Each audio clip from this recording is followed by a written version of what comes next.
Hey there, it's Olivia Savannah here from Olivia's Catastrophe, and today I'm here to give you a very big unhaul. I am clearing out these shelves. I've got quite a few books that I need to pass along, so let's get right down to the books that shall be leaving my shelves today.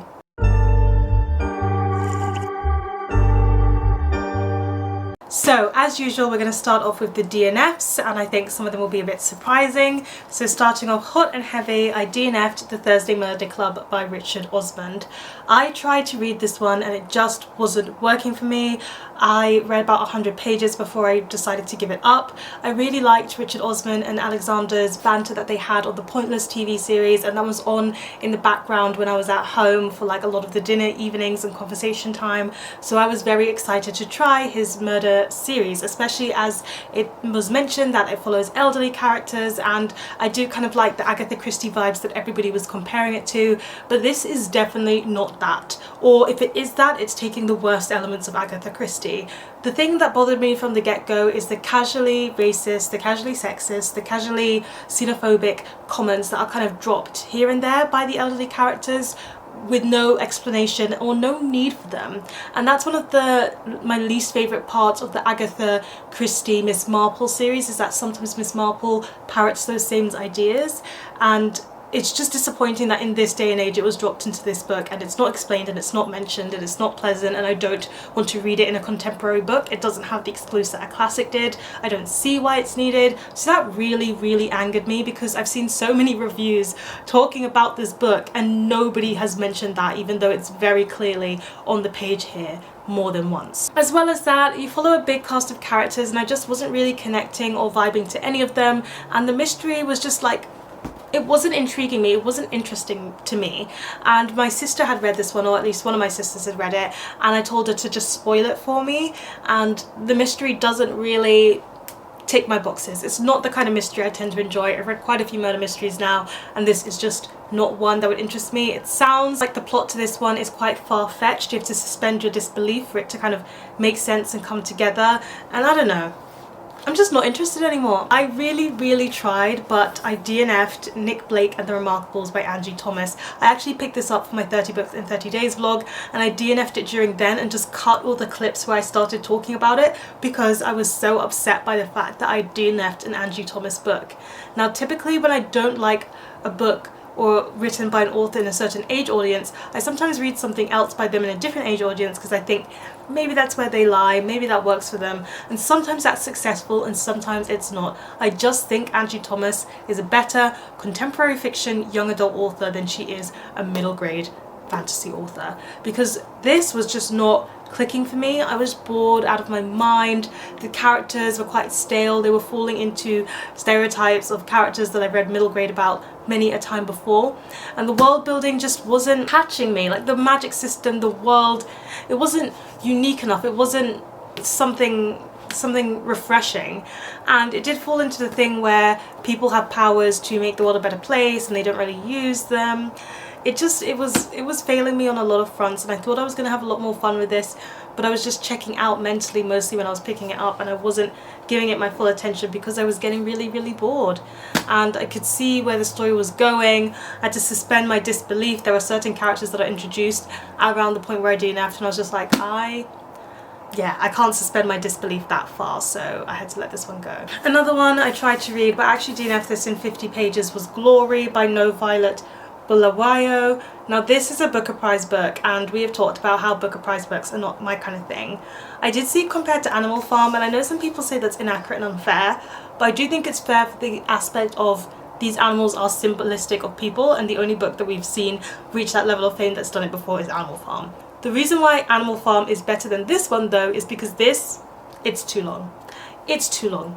Animal Farm is a novella, it's short and it's sweet. I don't typically like reading animal characters' perspectives, and even though these animals are clearly symbolistic of humans, it still didn't work for me because it was just too much in an animal's head, and I read 50 pages and it was still this guy's opening speech that was long, that was droning on, and the point of the speech was that it was long and that it was droning on, but the fact that I was already bored by this first chapter, by this opening speech that went over 50 pages in the voice of a like talking animal, it bothered me. It needed to be cut. It needed to be like 5 pages for that speech maximum, and that's what George Orwell does, and that's not what she did here. So unfortunately it was a DNF for me. The Roughest Draft by Austin Siegemund-Broka and Emily Wibberley. This was a DNF somewhere around the 100-page mark, I think, or maybe even the 50, no, probably the 100. I don't know. I DNF'd this one pretty fast. I didn't like it. For me, romance, you want to sell me on the couple that is going to be formed, but from what we see here, these couple almost had a will they won't they moment in the past, and when they had the will they won't they moment in the past, he was engaged to be with someone else. So that kind of fell apart over whatever happened in the past, which we don't know, and I didn't get to the point of knowing, but I don't like that there was another character's fallout in that process. I'm not a big fan of cheating. I'm not a big fan of borderline cheating, whatever you want to call it. I'm not a big fan of that. But that happened in the past. I was willing to read more. And then we discovered that in the present day, when this story is going to kick off, now she is the one who is engaged to someone else, and he is single, and I could just see that it was going to be the same thing where the engagement that she's in is going to fall apart, and I know that the person that she's engaged to is horrible because we meet him and he's practically gaslighting her, but I just don't like the idea of the like cheating that's inevitably going to feature in this, and the dishonesty that's definitely going to have to happen. And so I was just like, I don't want to read it. I don't want to read this second chance romance where to ship this romance we have to accept or like support the breaking down of other relationships, even if they're toxic ones. That's fine. I prefer it when that's already happened in the past and I don't have to re-experience it with the characters. So it's a personal thing, but I just don't really like reading books where that happens. I started reading Caste by Isabel Wilkerson, and I was so bored. So this is supposed to be looking at racism in the US and talking about how it's not that different from the caste systems. Well, it is essentially a caste system likened to the ones which were set in place in India. This is my bad, yo. I thought this was going to be about the caste system in India, and that's what I wanted to read. When it wasn't, I was like, okay, I can read an anti-racism book. I'm fine with that. I like those books. I think they're important. But this woman was saying nothing. She was saying nothing, and it was frustrating me because the entire part 1 of this book, she doesn't have anything significant to say. You can skip the entirety of the introduction and part 1, because in all of that part 1, all she is saying is that nobody has ever compared the caste system to racism in America. I'm the first person to do it. It's monumental. It's life-changing. I've got so many facts to give you. I've done so much research. No one's ever done this before. No one's ever done this before. No one's ever done this before. Nobody's ever made this connection. No one's ever made this comparison. She pushes that down your throat, and it got annoying fast. And that is all she says for the first 50 pages of this book. I learned not a single thing in the first 50 pages, but I decided maybe she's just trying to fill a word count. Let me continue reading for a little bit longer. And I kept reading for another 25 to 50 pages, and unfortunately it was just really basic anti-racism information, which is important. There are some people who are at this level who need this book in their lives, and I'm glad it's out there for them. It's not out there for me. I am past that level. Am I the audience for anti-racism books? That's always a question. I'm always here for them though. Moving along, we have The Tale of Truthwater Lake by Emma Carroll. I picked this one up because I read a different Emma Carroll book either earlier this year or late last year, and I really liked it and I thought it was good. Even though I don't typically read that much historical fiction unless it's adult and I'm very particular about my historical fiction, and this, it just wasn't working for me. It's set in the future, so it switches between the timelines of the future, 2032, and the past, which is 1952. And the future one was talking about like climate change and the effects of the environment, the effects it's had on the environment, and how it's always so hot that they can't do anything, and the world, it's really hard to be outside. That is a good message for children to learn about the threats of climate change, what it might be like. And then it delved into the past about this young girl who wants to swim the channel and is aspiring to do that. I didn't care. I just couldn't make myself care about this book. And I do think some children are going to read this and probably care, and it's saying really important things about the environment and standing up for yourselves and pushing yourself to do what you think is the right thing to do and achieve your dreams. I feel like it's got a lot of very good messages in there for children. I just personally wasn't getting engaged, and that is okay. I'm not the age audience. I'll pass it along to the age audience. Another DNF. I actually read quite a lot of this. I read more than 100 pages, and that's of The Quiet and the Loud by Helena Fox.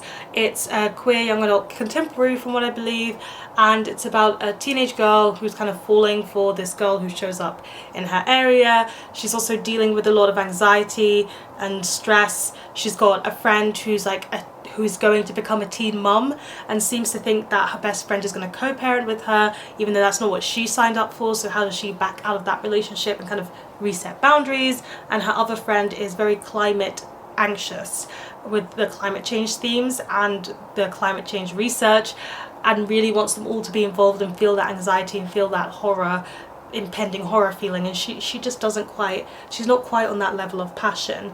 It was fine. I do think with young adult contemporary you really have to walk that fine line between getting your themes across and keeping the character development interesting enough to make up for not the lack of plot but how light touch the plot is, and this wasn't doing it. I wasn't intrigued by the characters. They were very much, this is who they are and that's the only thing you know about them. You don't get to see any unique depth to who they are, and that was a bit of a difficult pill for me to swallow, so I decided I wasn't going to swallow it and I DNF'd the book. And then my last DNF was quite a quick one, and that's The Christmas Book Club by Sarah Morgan. This is like a Christmassy, feel-good, adult, contemporary book. I thought I was going to like it more because I really like Christmas books, but now I realise I need to be a bit more particular with my Christmas books. Like, I love Christmas books. I don't need to read every single book that has Christmas on it, and I don't need to read every single book that has like Christmas and books involved. I don't need to do it. I probably won't love them all. I could see myself reading this and finding it being a 3-star for me, so I decided I wasn't going to do it. So now we get to the pile of books that I've read and I've decided to unhaul and decided I'm not going to keep. There's quite a few of them, so we're going to whiz right through because I've given full reviews of these all in my wrap-ups. First of all, I'm unhauling this copy of Dune by Frank Herbert. I read this and I found it to be a mixed reading experience for me.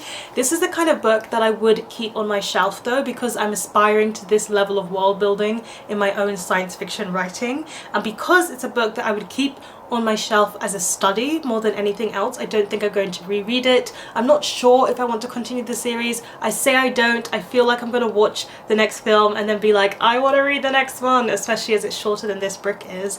But I do want to get myself a really nice, beautiful edition of this. This was unhauled to me by Hannah from Ledette M, so I didn't actually pay any money to get the chance to read this, and so I might buy myself a nicer edition to keep on my shelves for all of time, because the world building, like, even though I didn't like the misogyny, I didn't like a lot of this book, I didn't like the second half at all, the world building is pretty much up there with the best world building I've read, so it has a place, but that copy doesn't have a place. It's Shuggie Bain by Douglas Stuart. I just did not like this as much as Young Mungo. I think Young Mungo is the better book. It's the stronger book for me, so that's the one that's going to stay on my shelf. But this is a big hardback and it just didn't need to take up that room, so I'm passing it along. It's a literary fiction book. It's very emotional, but it just had too many threads to it for my personal liking. Small Things Like These by Claire Keegan. This wasn't a bad book. It just wasn't a great book for me either. I liked it. It was short. It got to its point. It did the job.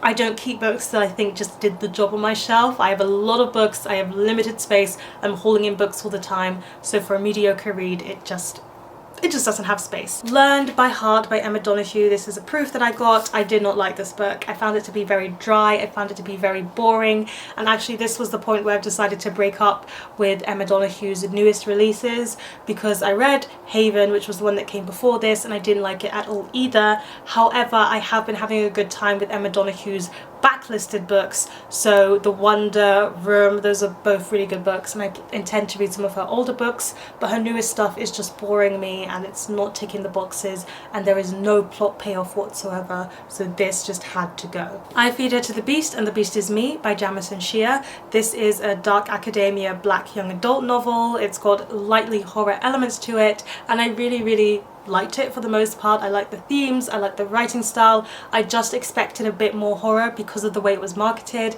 and also I think the pacing in this one was quite off.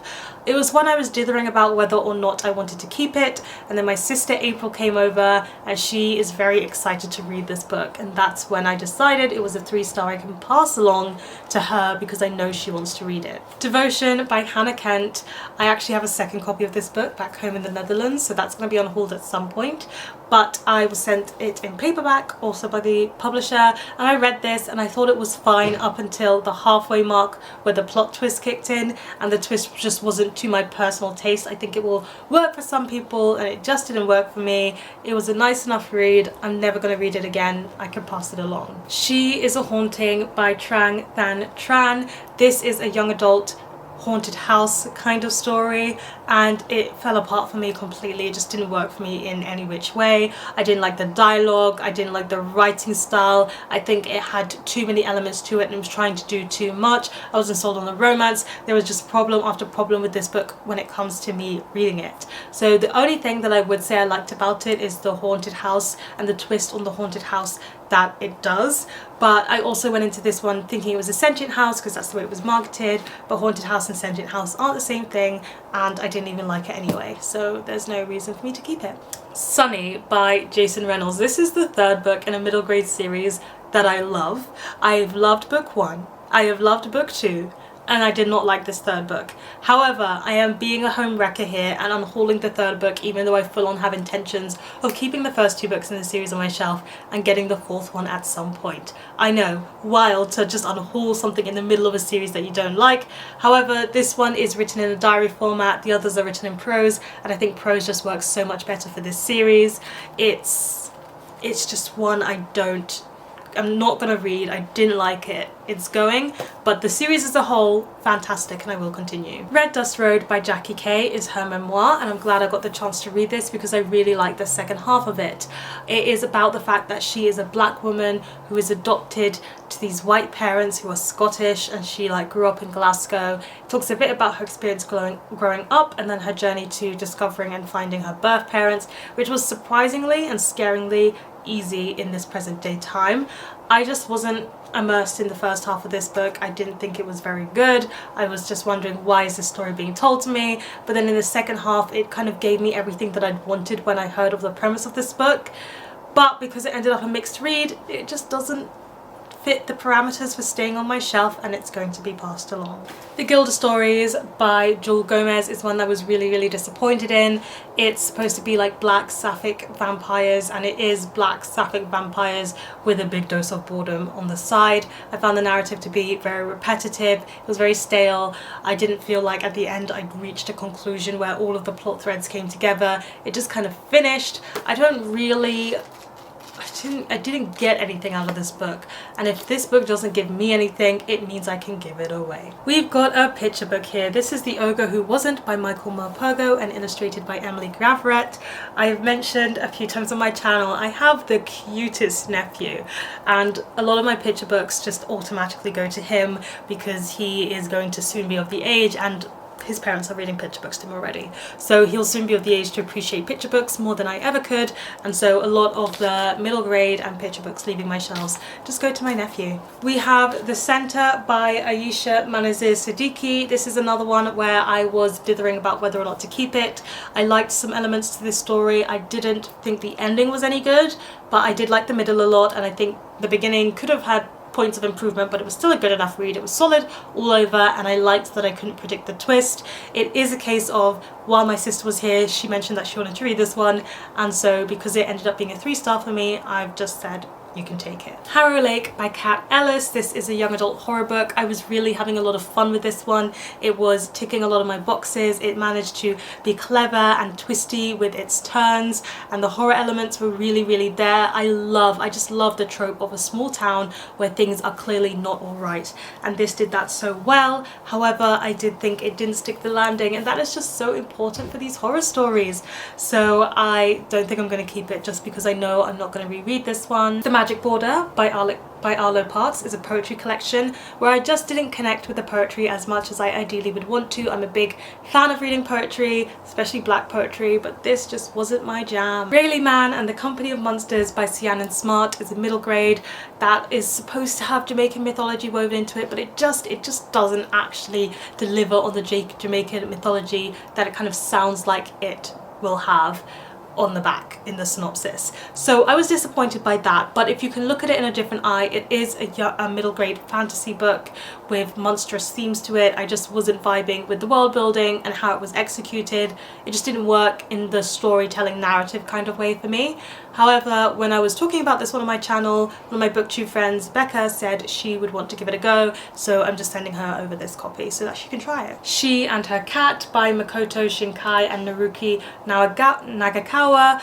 This is a translated book and it's short stories about a woman and her cat, and it goes across I think 3 different women and their cats, but the cats in this have a point of view, and as soon as I knew that, I should have known this wasn't for me because I'm just not a cat lover in that way. And so I was checked out for a lot of these. When the cat's point of view came in, I wasn't really focused, I wasn't really interested, and so it's more so a case of this is just a book that's clearly not for me and I shouldn't have picked it up in the first place. The House in the Woods by Yvette Fielding is a horror middle grade book, and I have been discovering after reading 2 of them that I don't think the horror middle grade genre is for me. I like to be scared when I read my horror, or not even scared, just slightly creeped out, just slightly have that eerie feeling and atmosphere, and this book wasn't giving it to me. So I'm passing it along. The middle grade genre just isn't scary enough for me when it comes to horror. The Changing Man by Tomi Oyemakende is a young adult horror book, but it was marketed as a horror, but it feels more like mystery,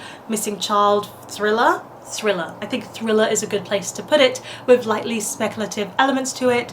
It's for that like 12 to 15, like young adult age category, and if you're not looking for a horror book, it's going to tick your boxes because it does the like thriller, slightly speculative side of things well, and it has some good depictions of friendships in there, but there were some characters, not all of them, that I think fell a bit flat, and it just didn't intrigue me as much as a adult horror book does. I wanted to be scared when I picked this one up because it is looking like and marketed like a horror, but it just didn't have enough horror elements to it. The Undying of Obedience Well Rest by Nicholas Bowling is a gorgeous book. Unfortunately, it was not as gorgeous as I wanted it to be on the inside. I struggled with our main character. I didn't really like her, and I don't think she faced enough consequences for the actions that she committed in this book. I also felt like it was I felt iffy about the way a certain character was portrayed in terms of his thinking patterns. And then lastly, we've got the stereotypical villain is disabled narrative that we see pushed a lot, and I just was a bit fed up of it, and it falls into some of the stereotypes that trap the disability villain narrative, so not one for my shelf. We have this graphic novel which is The Hills of Estrella Roja. This is like a creepy graphic novel. It's got a queer relationship at its forefront, and I liked it. I had a good time reading this. It does focus a bit more on the small town, everything's not strange vibe that I do tend to enjoy, and then the queer relationship, and it focuses on those 2 things quite a bit before the spooky horror bits come into it at the end. So I just wanted a bit more of like the creepiness that is promised, but only comes through at the last third, the last bit of the book. It was still a good time. I like the colour palette. I can see Simone taking this off my hand, so I'm going to ask her if she would like to read it. We have here The House Trap by Emma Reed. This was actually a pretty solid middle grade read. I liked it for the most part. It is a puzzly one, but it didn't have the escape room vibes I was looking for. More so, this is kind of a historical mystery, and you solve the puzzles around the historical mystery. So it wasn't exactly what I wanted from the book, but I think other people will really be able to appreciate it. It's got a lovely main character, and I really like the way it talked about friendships as they change over time. So there is some very good stuff in here. It just it was okay, and I just don't have room for okay books on my shelf, as I've mentioned. Then we have this adult dystopian book called Not Alone by Sarah K. Jackson, which I read and I just thought it was okay, but the kind of okay where I really definitely would not keep it on my shelf. It fell into the trope of like, it's a traveling book and they need to get from point A to point B, and for me those books are often a bit just too slow and a bit too dragging for my personal taste. You've really got to work hard to spice it up if you are going to be putting me through a travel book. So it just didn't manage to do that for me, and I have been struggling with the dystopian genre. I wondered if it was just like young adult dystopian books that I was struggling with, but nope, it's also adult dystopian too. Then last but not least, I've just got 4 books that are leaving my shelf unread. The first 3 I can talk to you about very quickly because it's not goodbye forever, and that is the Young Elites trilogy by Mary Lou, The Young Elites, The Rose Society and The Midnight Sky. These were unhauled to me from Abby of Pelennor, but a friend of mine is going to be also unhauling these exact same books, the whole trilogy, and she has them in hardcover, so I will be taking those hardcover copies, and so it's being unhauled, but I still fully intend to read them, and it's nice because whoever gets them could probably get a full set. I do prefer hardbacks, so that's why I decided to make the switch. And then last but not least, I'm also unhauling unread A Long Petal of the Sea by Isabel Allende. This, I didn't even try it, but I've decided that I need to be a bit more choosy when I'm picking up my historical fiction. I have been cycling through quite a bit of it, and I realise and I can pick up on what does work for me and what doesn't work for me. While I've enjoyed both of the all of 2 books by Isabel Allende I've read, the ones of hers that I want to start with next, the ones I want to go to next, are some of her older backlist titles and not necessarily her newer stuff. So I'm going to be letting this one go to someone who can enjoy it right now, and who knows, maybe I'll read a lot of Isabel Allende's backlist and then one day be like, now I need to read this one, but I think that's going to take me a while, so unhauling this meanwhile. And there you have it, those are all of the books that will be leaving my shelf. Please let me know in the comment section down below what was the last book you read and didn't like.